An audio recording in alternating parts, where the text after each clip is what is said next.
Right now at 5:30, CBS News and the Washington Post obtained White House records of President Trump's activities during the Capitol riot on January 6th.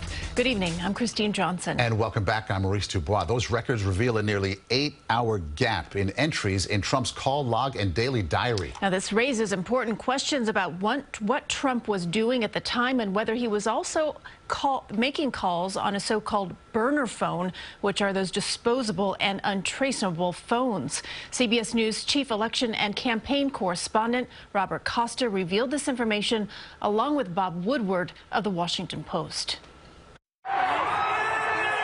As chaos engulfed the Capitol building on January 6th, President Trump spoke repeatedly on the phone with allies and supporters, some of whom urged him to put an end to the violence. But none of those calls are reflected in the 11 pages of those White House records for January 6th given to the House Select Committee. There is a massive 7-hour and 37-minute gap in calls from 11:17 a.m. to 6:54 p.m., which includes the most violent period of the attack. CBS News has confirmed at least 2 calls during the attack that do not appear on the phone log or the daily diary. One call from Trump to Utah Republican Mike Lee, and another call to Trump from House Republican leader Kevin McCarthy, who described it to Norah O'Donnell by phone as the violence was unfolding. The committee is now investigating whether the president and top aides used so-called burner or disposable phones to avoid scrutiny of their calls during that time. The logs do show several incoming and outgoing calls on the morning of January 6, including from Rudy Giuliani and former President Trump's chief strategist, Steve Bannon. At 8:37 a.m., Trump spoke with Bannon, who sources say told him to call Vice President Mike Pence and urge him to block certification of the election. Trump later did phone Pence, failing to persuade him.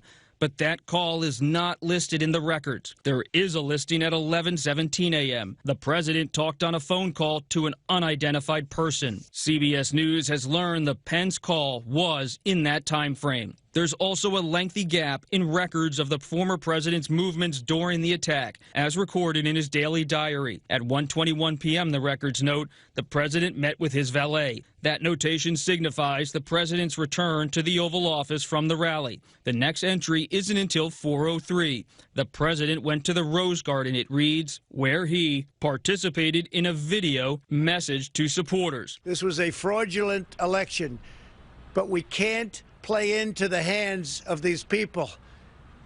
We have to have peace.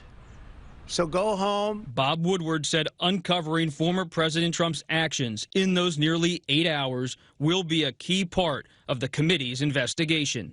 These records seem to have disappeared. This is the day when they are protesting the January 6th effort to certify who's president. And the certification was that Joe Biden won. And 1,000 people attacked the Capitol right at that time that there's this gap. Who was he talking to? What was he doing?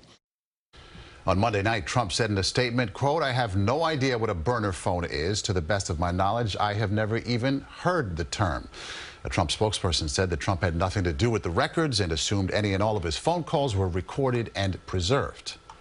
And Robert Costa joins us now from Washington. Robert, good to have you with us. There's some additional reporting you have on Donald Trump's knowledge of burner phones and his conversations with John Bolton, right? On Monday evening, as Bob Woodward and I wrapped up our reporting, we checked in with former President Donald Trump about this statement, this issue in our reporting that he might have been using so-called burner phones or disposable phones during the final days of his presidency to avoid scrutiny of his calls in official White House records. Trump said in a statement he doesn't ever recall knowing about burner phones, doesn't even know if he's ever heard the term.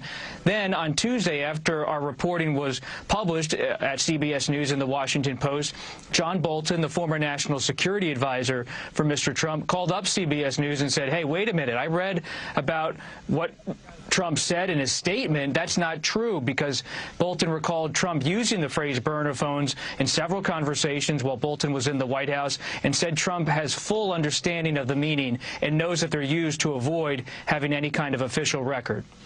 Other than the obvious, what is the significance, whether if it's legal or political, of this nearly 8-hour gap in phone records? Ever since January 6th occurred, every reporter in town here in Washington has wondered, what exactly did Trump do that whole day? And we've pieced together it in different reporting over the years, but not enough. This is the first official record we've seen of Trump's day, minute by minute. The problem is the documents turned over to the January 6th committee from the National Archives are incomplete. 7 hours, 37 minutes of phone logs are missing.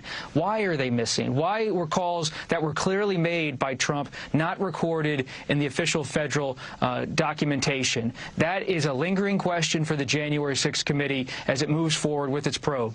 And some people are saying tonight that there's a cover-up here. What are your thoughts on that? One lawmaker did say that to CBS News and the Washington Post because they are vexed by this 7-hour and 37-minute gap, and they wonder if not a cover-up, a deliberate omission of official records.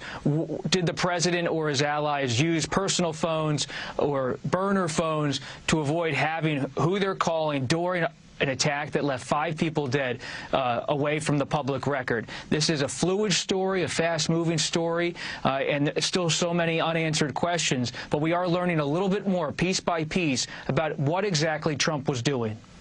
Great reporting, Robert. Robert Costa, CBS News Chief Election and Campaign Correspondent. Thanks for your time.